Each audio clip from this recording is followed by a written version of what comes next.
ಇನ್ನು ಮುಂದೆ ನಿಮ್ಮ ನೆಚ್ಚಿನ ಧಾರಾವಾಹಿಗಳ ಫುಲ್ ಎಪಿಸೋಡ್ಗಳು ಸನ್ ನೆಕ್ಸ್ಟ್ ಆಪ್ನಲ್ಲಿ ಮಾತ್ರ.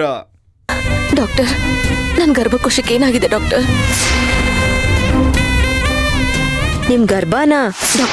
ಡಾಕ್ಟರ್ ಒಂದ್ ನಿಮಿಷ ಬನ್ನಿ, ನಿಮ್ ಹತ್ರ ಸ್ವಲ್ಪ ಮಾತಾಡ್ಬೇಕಾಗಿತ್ತು, ಬನ್ನಿ. ನಾನ್ ಪೇಷಂಟ್ ಚೆಕ್ ಮಾಡ್ತಾ ಇದ್ದೀನಿ. ಅಲ್ಲ, ಚೆಕ್ ಮಾಡೋರಂತೆ, ಒಂದ್ ನಿಮಿಷ ಬನ್ನಿ, ಹೇಳ್ತೀನಿ. ಯಾಕೆ? ಅದು ಡಾಕ್ಟರ್, ನೀವು ಮೊದಲು ಸೇವಂತಿ ಹಳೆ ರಿಪೋರ್ಟ್ನ ಚೆಕ್ ಮಾಡಿ, ಆಗ ನಿಮ್ಗೂ ಒಂದು ಐಡಿಯಾ ಬರುತ್ತೆ. ಬನ್ನಿ, ತೋರಿಸ್ತೀನಿ. ಸದ್ಯಕ್ಕೆ ಅದೇನ್ ಬೇಡ, ಫಸ್ಟ್ ಚೆಕ್ ಮಾಡ್ಬಿಟ್ಟು ಆಮೇಲೆ ಮೆಡಿಸಿನ್ ಕೊಡ್ತೀನಿ.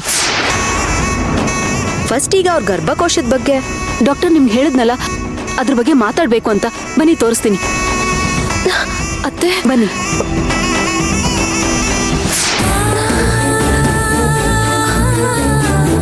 ಅತ್ತೆ ಯಾಕೆ ಗಡಿಬಿಡಿ ಮಾಡ್ತಿದ್ದಾರೆ? ಡಾಕ್ಟರ್ ಚೆಕಪ್ ಮಾಡಕ್ ಬಿಡದೆ ಹೊರಗಡೆ ಕರ್ಕೊಂಡು ಹೋದ್ರು. ಡಾಕ್ಟರ್ ಏನೋ ಗರ್ಭಕೋಶ ಅಂತಿದ್ರು. ಹಾಗಂದ ತಕ್ಷಣ ಅವ್ರನ್ನ ಮಾತಾಡೋಕ್ಕೂ ಬಿಡದೆ ಅತ್ತೆ ಹೊರಗಡೆ ಕರ್ಕೊಂಡು ಹೋದ್ರು. ಇದೆಲ್ಲ ನೋಡ್ತಿದ್ರೆ ನನಗೇನೋ ಅನುಮಾನ ಬರ್ತಿದ್ಯಲ್ಲ.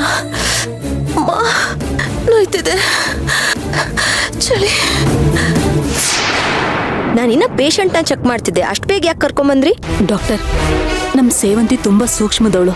ಅವಳು ಅದನ್ನೆಲ್ಲ ತಡ್ಕೊಳ್ಳೋದಿಲ್ಲ. ನೀವೀಗ ಅವಳ ಮುಂದೆ ಅವಳ ಆರೋಗ್ಯದ ಸಮಸ್ಯೆ ಹೇಳಿದ್ರೆ ಆ ಸಮಸ್ಯೆ ಇನ್ನೂ ಹೆಚ್ಚಾಗುತ್ತೆ. ನಾನು ಚೆಕ್ ಮಾಡಿದಾಗಲೇ ಡೌಟ್ ಆಯ್ತು. ಅವ್ರಿಗೇನಾದ್ರು ಗರ್ಭಕೋಶ ಆಪರೇಷನ್ ಆಗಿದೆಯಾ? ಐ ಮೀನ್, ಅವ್ರಿಗೆ ಗರ್ಭ ತೆಗ್ದಿರೋ ಹಾಗಿದೆ.